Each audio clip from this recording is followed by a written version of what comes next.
ಎರಡನೇ ವಿಚಾರ ನಮ್ಮ ಪ್ರಮುಖರು ಮಾತನಾಡಿದ್ರು SIR ಬಗ್ಗೆ. ಮತದಾರ ಪಟ್ಟಿಯ ಪರಿಷ್ಕರಣೆ ಬಹಳ ವೇಗದಲ್ಲಿ ಇವತ್ತು ಕರ್ನಾಟಕದಲ್ಲೂ ಕೂಡ ಆಗ್ತಾ ಇದೆ.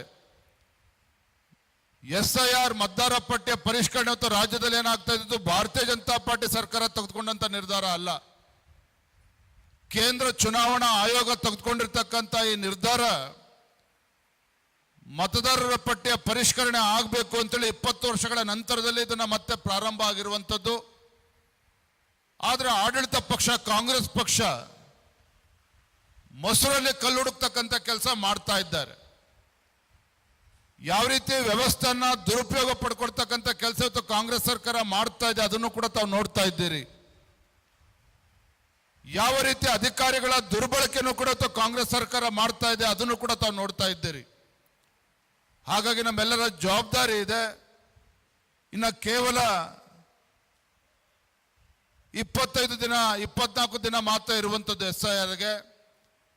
ನಾವೆಲ್ಲರೂ ಕೂಡ ಹೆಚ್ಚು ಮುತುವರ್ಜಿಯನ್ನು ವಹಿಸಿ ಇವತ್ತೇನು BLA 1 ಇದ್ದಾರೆ ಪ್ರತಿ ವಿಧಾನಸಭಾ ಕ್ಷೇತ್ರದಲ್ಲಿ, ಅವರ ಅಡಿಯಲ್ಲಿ ಪ್ರತಿ ಬೂತ್ನಲ್ಲೂ ಕೂಡ BLA 2ಗಳಿದ್ದಾರೆ.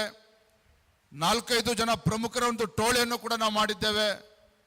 ಇನ್ನು ಹೆಚ್ಚು ಸಕ್ರಿಯವಾಗಿ ನಮ್ಮ ಮತಗಟ್ಟೆಯನ್ನು ಭದ್ರಪಡಿಸ್ಕೊಳ್ಬೇಕು. ನಮ್ಮ ಮತದಾರರು ಕೈ ಬಿಟ್ಟು ಹೋಗದ ರೀತಿಯಲ್ಲಿ ಮತದಾರ ಪಟ್ಟಿಗೆ ಅವ್ರನ್ನ ಸೇರಿಸುವಂಥ ಕೆಲಸ ಮಾಡಬೇಕು ಅನ್ನುವ ಕಿವಿ ಮಾತನ್ನು ಕೂಡ ಈ ಸಂದರ್ಭ ಹೇಳ್ತಾ ಇದ್ದೇನೆ. ನನಗೆ ಸಂಪೂರ್ಣ ವಿಶ್ವಾಸ ಇದೆ. ನಮ್ಮ ಕೇಶವ ಪ್ರಸಾದ್ ಅವರು ಕೂಡ ಇದ್ದಾರೆ. ನನ್ನ ಮಾತು ನಂತರ ಅವರು ಕೂಡ ತಮ್ಮ ಮಾರ್ಗದರ್ಶನ ಮಾಡೋರಿದ್ದಾರೆ. ಈ ಆಗ್ನೇಯ ಪದವೀಧರ ಕ್ಷೇತ್ರದ ಚುನಾವಣೆ 5 ಮತದಾರರಿಗೆ ಒಬ್ಬರಿಗೆ ಜವಾಬ್ದಾರಿಯನ್ನು ಘಟನಾಯಕರನ್ನು ಕೂಡ ಅವ್ರು ಮಾಡೋರಿದ್ದಾರೆ. ಯಾವ ರೀತಿ ನಾವು ಚುನಾವಣೆನ ಎದುರಿಸಬೇಕು, MLC ಚುನಾವಣೆ, ಆಗ್ನೇಯ ಪದವೀಧರ ಚುನಾವಣೆ ಯಾವ ರೀತಿ ನಾವು ಯಶಸ್ವಿಸಬೇಕು, ಎಲ್ಲ ಹಿರಿಯರು ಶಿವಯೋಗಿ ಸ್ವಾಮಿಯವರು ಎಲ್ಲರೂ ಕೂಡ ಮಾರ್ಗದರ್ಶನ ನೀಡ್ತಾರೆ. ಆ ನಿಟ್ಟಿನಲ್ಲಿ ತಾವೆಲ್ಲರೂ ಕೂಡ ಕೈ ಜೋಡಿಸ್ಬೇಕು ಅನ್ನುವ ವಿನಂತಿಯನ್ನು ಕೂಡ ನಾನು ಮಾಡ್ತಾ ಇದ್ದೇನೆ. ಬರುವಂಥ ದಿನಗಳಲ್ಲಿ ನಾನು ಕೂಡ ನಮ್ಮ ಕೇಂದ್ರ ಸಚಿವರಾಗಿರುವಂತಹ ಮಾಜಿ ಮುಖ್ಯಮಂತ್ರಿ HD ಕುಮಾರಸ್ವಾಮಿ ಅವರನ್ನು ಕೂಡ ಭೇಟಿ ಮಾಡಿ ಇವತ್ತು ನಮ್ಮ ವಿಧಾನ ಪರಿಷತ್ ಚುನಾವಣೆಯಲ್ಲಿ ಅವರ ಸಹಕಾರವನ್ನು ಕೂಡ ನಾನು ಕೋರನಿದ್ದೇನೆ. ಅವರು ಖಂಡಿತ ಸಹಕಾರವನ್ನು ನೀಡ್ತಾರೆ. ಹಾಗಾಗಿ ನಾವು ಹೆಚ್ಚು ಉತ್ಸಾಹದಿಂದ ನಾವು ಚುನಾವಣೆಯನ್ನು ಎದುರಿಸೋಣ ಅನ್ನೋ ಮಾತನ್ನ ಈ ಸಂದರ್ಭದಲ್ಲಿ ಹೇಳ್ತಾ ಕೊನೆಯದಾಗಿ ಒಂದು ವಿಚಾರವನ್ನು ತಿಳಿಸೋಕೆ ನಾನು ಇಚ್ಛೆ ಪಡ್ತೇನೆ. ನಮ್ಮ ಚಂದ್ರಣ್ಣ ಅವರು ಮಾತನಾಡ್ತಾ ಹೇಳಿದರು, ರಾಜ್ಯದ ಅಧ್ಯಕ್ಷರು ವಿಜಯೇಂದ್ರ ಅವರು ಬಂದಿದ್ದಾರೆ, ಭವಿಷ್ಯದ ಮುಖ್ಯಮಂತ್ರಿ ಅನ್ನುವ ಮಾತನ್ನು ಕೂಡ ಚಂದ್ರಣ್ಣ ಅವರು ಬಹಳ ಪ್ರೀತಿಯಿಂದ ನನ್ನ ಬಗ್ಗೆ ವಿಶ್ವಾಸ ಇಟ್ಟ ಮಾತನ್ನು ಹೇಳಿದ್ದಾರೆ. ಇವತ್ತು ನಮಗೆ ಸಮಸ್ಯೆ ಆಗಿರ್ತಕ್ಕಂಥದ್ದು ಅದೇನೆ, ಹೌದ್ ತಾನೆ? ಸಮಸ್ಯೆ ಆಗಿರ್ತಕ್ಕಂಥದ್ದು ಯಾರು ಮುಂದೆ ಮುಖ್ಯಮಂತ್ರಿ ಆಗ್ತಾರೆ ಅಂತೇಳಿ. ಆದರೆ ನಾನೊಬ್ಬ ರಾಜ್ಯದ ಅಧ್ಯಕ್ಷನಾಗಿ ನಮ್ಮೆಲ್ಲ ಮುಖಂಡರಲ್ಲಿ ಎಲ್ಲರೂ ಕೂಡ ನಾನು ಕಿವಿ ಮಾತನ್ನು ಹೇಳುವಂಥದ್ದು, ಯಾರು ಮುಂದೆ ಮುಖ್ಯಮಂತ್ರಿ ಆಗಬೇಕು ಅನ್ನೋದು ಮುಖ್ಯ ಅಲ್ಲ. ನಾನು ನಿನ್ನೆನೂ ಕೂಡ ದಾವಣಗೆರೆನಲ್ಲಿ ಹೇಳ್ತಾ ಇದ್ದೆ, ರಾಜ್ಯದಲ್ಲಿ ಇವತ್ತು ಮತದಾರರು ಈ ಭ್ರಷ್ಟ ಜನವಿರೋಧಿ ಕಾಂಗ್ರೆಸ್ ಸರ್ಕಾರದ ವಿರುದ್ಧ, ಈ ಹಿಂದೂ ವಿರೋಧಿ ಕಾಂಗ್ರೆಸ್ ಸರ್ಕಾರದ ವಿರುದ್ಧ, ಪರಿಷ್ಠ ಜಾತಿ ಪರಿಷ್ಠ ಪಂಗಡಗಳ ದುಡ್ಡನ್ನ ಕೊಳ್ಳೆ ಹೊಡಿತಾ ಇರತಕ್ಕಂಥ ಕಾಂಗ್ರೆಸ್ ಸರ್ಕಾರದ ವಿರುದ್ಧ ರಾಜ್ಯದ ಜನ ಇವತ್ತು ಬೇಸತ್ತಿದ್ದಾರೆ. ಹಾಗಾಗಿ ಇವತ್ತು ನಿಮ್ಮೆಲ್ಲರ ಜವಾಬ್ದಾರಿನೂ ಕೂಡ ಹೆಚ್ಚಾಗಿದೆ. ನಾನು ನಿನ್ನೆ ಮಾತಾಡ್ತಾ ಹೇಳ್ತಾ ಇದ್ದೆ, ರಾಜ್ಯದಲ್ಲಿ ಮತದಾರರು ಭಾರತೀಯ ಜನತಾ ಪಾರ್ಟಿಯ ಬಗ್ಗೆ ವಿಶ್ವಾಸ ಬರುವ ಮುಂಚಿತವಾಗಿ, ಮತ್ತೊಮ್ಮೆ ಹೇಳ್ತೇನೆ, ರಾಜ್ಯದಲ್ಲಿ ಮತದಾರರು ನಮ್ಮ ಬಗ್ಗೆ ವಿಶ್ವಾಸ ಬರುವ ಮುಂಚಿತವಾಗಿ ಪಕ್ಷದ ಕಾರ್ಯಕರ್ತರಿಗೆ ಇವತ್ತು ನಮ್ಮ ನಾಯಕರುಗಳ ಬಗ್ಗೆ ವಿಶ್ವಾಸ ಬರಬೇಕಾಗಿದೆ. ಯಾವಾಗ ನಮ್ಮ ಕಾರ್ಯಕರ್ತರಿಗೆ ರಾಜ್ಯದ ಮುಖಂಡರ ಮೇಲೆ ವಿಶ್ವಾಸ ಬರ್ತದೋ, ಜಿಲ್ಲಾ ಮುಖಂಡರ ಮೇಲೆ ವಿಶ್ವಾಸ ಬರ್ತದೋ, ನಿಶ್ಚಿತವಾಗಿ ಮತದಾರರು ಕೂಡ ನಮ್ಮ ಬಗ್ಗೆ ವಿಶ್ವಾಸವನ್ನು ಇಡ್ತಾರೆ. ವಿಶ್ವಾಸವನ್ನು ಇಟ್ಟು ಮುಂದಿನ ದಿನಗಳಲ್ಲಿ ರಾಜ್ಯದಲ್ಲಿ ಭಾರತೀಯ ಜನತಾ ಪಾರ್ಟಿ ಸರ್ಕಾರ ಬರೋದಲ್ಲಿ ಯಶಸ್ವಿ ಆಗ್ತದೆ. ನಮ್ಮ ಸರ್ಕಾರ ಬರೋದನ್ನ ತಡೆಯತಕ್ಕಂಥ ಶಕ್ತಿ ಯಾರಿಗೂ ಕೂಡ ಇಲ್ಲ ಅನ್ನೋ ಮಾತನ್ನು ಕೂಡ ನಾನು ಈ ಸಂದರ್ಭ ಹೇಳೋದಕ್ಕೆ ಇಚ್ಛೆ ಪಡ್ತೇನೆ.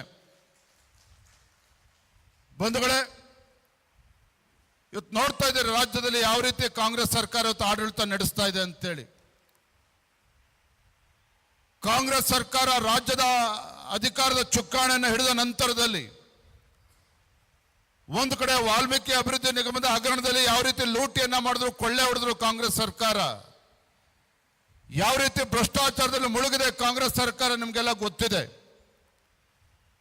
ಅಷ್ಟೇ ಮುಖ್ಯ, ಇವತ್ತು ರಾಜ್ಯದಲ್ಲಿ ಪದೇ ಪದೇ ಇವತ್ತು ಹಿಂದೂ ಕಾರ್ಯಕರ್ತರ ಮೇಲೆ ಯಾವ ರೀತಿ ದೌರ್ಜನ್ಯ ನಡೀತಾ ಇದೆ ಅದನ್ನು ಕೂಡ ನಾವು ಎಲ್ಲರೂ ಕೂಡ ಇವತ್ತು ಎಚ್ಚೆತ್ತುಕೊಳ್ಬೇಕಾಗಿದೆ.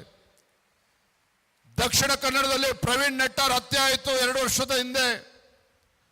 1 ವರ್ಷದ ಹಿಂದೆ ಇದೇ ಹುಬ್ಳಿನಲ್ಲಿ ಒಬ್ಳು ಹೆಣ್ಮಗಳು ನೇಹ ಹತ್ಯೆ ಆಯಿತು ಲವ್ ಜಿಹಾದ್ ಪ್ರಕರಣದಲ್ಲಿ. ಅದೇ ಯಲ್ಲಾಪುರದಲ್ಲಿ ಮತ್ತೊಂದು ದಲಿತ ಮಹಿಳೆಯರ ಬರ್ಬರ ಹತ್ಯೆನೂ ಕೂಡ ಆಯಿತು. ಮೊನ್ನೆ ಹಾವೇರಿ ಜಿಲ್ಲೆನಲ್ಲಿ ಮರಾಠ ಸಮಾಜಕ್ಕೆ ಸೇರಿರ್ತಕ್ಕಂಥ ಒಬ್ಬ ಪ್ರಾಮಾಣಿಕ ವ್ಯಕ್ತಿ, 60 ವರ್ಷದ ವ್ಯಕ್ತಿ, ಅವನ ಒಂದು ಬರ್ಬರ ಹತ್ಯೆನೂ ಕೂಡ ಆಯಿತು. ಅದೇ ರೀತಿ ಹಾವೇರಿ ಜಿಲ್ಲೆಯಲ್ಲೂ ಕೂಡ ಹಾಲು ಮತಸ್ಥ ಸಮಾಜದ ಲೋಹಿತ್ ಕುರುಬರು ಮತ್ತು ಇತರ ಮುಖಂಡರ ಮೇಲೆ, ಕಾರ್ಯಕರ್ತರ ಮೇಲೂ ಕೂಡ ಇವತ್ತು ಮಾರಣಾಂತಿಕ ಹಲ್ಲೆ ಆಗಿರ್ತಕ್ಕಂಥ ಕೂಡ ತಾವು ನೋಡ್ತಾ ಇದ್ದೀರಿ. ಇವತ್ತು ರಾಜ್ಯದಲ್ಲಿರ್ತಕ್ಕಂಥ ಕಾಂಗ್ರೆಸ್ ಸರ್ಕಾರ ಹಿಂದೂಗಳ ಮೇಲೆ ದೌರ್ಜನ್ಯವನ್ನ ಎಸಗಿರ್ತಾ ಇರ್ತಕ್ಕಂಥವ್ರನ್ನ ಹೆಡೆಬರೆ ಕಟ್ತಕ್ಕಂಥ ಕೆಲಸ ಮಾಡ್ತಾ ಇಲ್ಲ. ಭಾರತೀಯ ಜನತಾ ಪಾರ್ಟಿ ಇವತ್ತು ಅಲ್ಪಸಂಖ್ಯಾತರ ವಿರೋಧಿ ಅಲ್ಲ. ಆದ್ರೆ ಭಾರತೀಯ ಜನತಾ ಪಾರ್ಟಿ ಯಾರು ಪಾಕಿಸ್ತಾನ್ ಜಿಂದಾಬಾದ್ ಅಂತ ಹೇಳ್ತಾರಂತ ದೇಶದ್ರೋಹಿಗಳನ್ನ ಯಾವುದೇ ಕಾರಣಕ್ಕೂ ಕ್ಷಮಿಸ್ತಕ್ಕಂಥ ಪ್ರಶ್ನೆ ಇಲ್ಲ, ಯಾವುದೇ ಕಾರಣಕ್ಕೂ ಕ್ಷಮಿಸ್ತಕ್ಕಂಥ ಪ್ರಶ್ನೆ ಇಲ್ಲ. ಈ ದೇಶದ ಹೆಮ್ಮೆಯ ಪ್ರಧಾನಮಂತ್ರಿ ನರೇಂದ್ರ ಮೋದಿಜಿಯವರು ಸಬ್ಕಾ ಸಾಥ್ ಸಬ್ಕಾ ವಿಕಾಸ್ ಸಬ್ಕಾ ವಿಶ್ವಾಸ್ ಸಬ್ಕಾ ಪ್ರಯಾಸ್. ಇವತ್ತು ಹಿಂದೂಗಳು ಇರ್ಬೋದು, ಮುಸಲ್ಮಾನರು ಇರ್ಬೋದು, ಕ್ರಿಶ್ಚಿಯನ್ಗಳು ಇರ್ಬೋದು, ಸಿಖ್ರು ಇರ್ಬೋದು, ಜೈನರು ಇರ್ಬೋದು, ಎಲ್ಲರೂ ಕೂಡ ಒಂದೇ ತಾಯಿ ಮಕ್ಕಳಂತೆ ಈ ದೇಶದಲ್ಲಿ ಬಾಳಿ ಬದುಕಬೇಕು. ಭಾರತ 2047ನೇ ಇಸ್ವಿಗೆ ಒಂದು ವಿಕಸಿತ ಭಾರತ ಆಗಿ ಪರಿವರ್ತನೆ ಆಗಬೇಕು ಅಂತ ಹೇಳಿದ್ರೆ ಎಲ್ಲ ಧರ್ಮೀಯರು ಕೂಡ ಒಟ್ಟಾಗಿ ಒಂದಾಗಿ ದೇಶದ ಅಭಿವೃದ್ಧಿಯ ಪಥದಲ್ಲಿ ಕೈ ಜೋಡಿಸಬೇಕು ಅನ್ನುವ ಈ ವಿನಂತಿಯನ್ನು ಇವತ್ತು ನರೇಂದ್ರ ಮೋದಿಜಿಯವರು ಮಾಡ್ತಾ ಇರ್ತಕ್ಕಂಥದ್ದು ಬಂಧುಗಳೇ. ಆದ್ರೆ ಇವತ್ತು ರಾಜ್ಯದಲ್ಲಿ ಕಾಂಗ್ರೆಸ್ ಸರ್ಕಾರ ಪದೇ ಹಿಂದೂ ಮೇಲೆ ಕ್ರೌರ್ಯಗಳನ್ನು ಎಸಗ್ತಾ ಇರ್ತಕ್ಕಂಥದ್ದು. ಇತ್ತೀಚೆಗೆ ತಾವು ನೋಡಿದ್ರಿ, ಪುನೀತ್ ಕೆರೆಹಳ್ಳಿ ಅಂತಕ್ಕಂಥ ಒಬ್ಬ ಪ್ರಾಮಾಣಿಕ ಹಿಂದೂ ಕಾರ್ಯಕರ್ತ ಕಳೆದ 16 ವರ್ಷಗಳಿಂದ ಒಂದು ಹಿಂದೂ ಸಂಘಟನೆಯನ್ನು ಹುಟ್ಟಾಕಿ ಹಿಂದೂಗಳ ಪರವಾಗಿ ಧ್ವನಿ ಎತ್ತಕ್ಕಂಥ ಪುನೀತ್ ಕೆರೆಹಳ್ಳಿ, ಅವನ ವಿರುದ್ಧ ಯಾರೊಬ್ಬ ಬೀದಿಲಿ ಹೋಗ್ತಕ್ಕಂಥವನು ಬೆದರಿಕೆನ ಹಾಕ್ತಾರೆ. ಆ ಬೆದರಿಕೆ ಹಾಕ್ತಕ್ಕಂಥವನ ವಿರುದ್ಧ FIR ದಾಖಲು ಮಾಡಿ ಅವನು ಒದ್ದು ಒಳಗಾಗ್ತಕ್ಕಂಥ ಕೆಲಸ ಕಾಂಗ್ರೆಸ್ ಸರ್ಕಾರ ಮಾಡಲಿಲ್ಲ. ಆದ್ರೆ ಪುನೀತ್ ಕೆರೆಹಳ್ಳಿ ವಿರುದ್ಧನೇ ಕೇಸ್ ದಾಖಲನ್ನ ಮಾಡಿ ಅವನನ್ನ ಪುನೀತ್ ಕೆರೆಹಳ್ಳಿನ ಅವತ್ತು ಜೈಲಿಗೆ ಕಟ್ತಕ್ಕಂಥ ಕೆಲಸ ಕಾಂಗ್ರೆಸ್ ಸರ್ಕಾರ ಮಾಡ್ತಾ ಇದೆ ಬಂಧುಗಳೇ. ಇಂಥ ನರಸತ್ತ ಕಾಂಗ್ರೆಸ್ ಸರ್ಕಾರಕ್ಕೆ ಮುಂದೆ ಬರ್ತಕ್ಕಂಥ ದಿನಗಳಲ್ಲಿ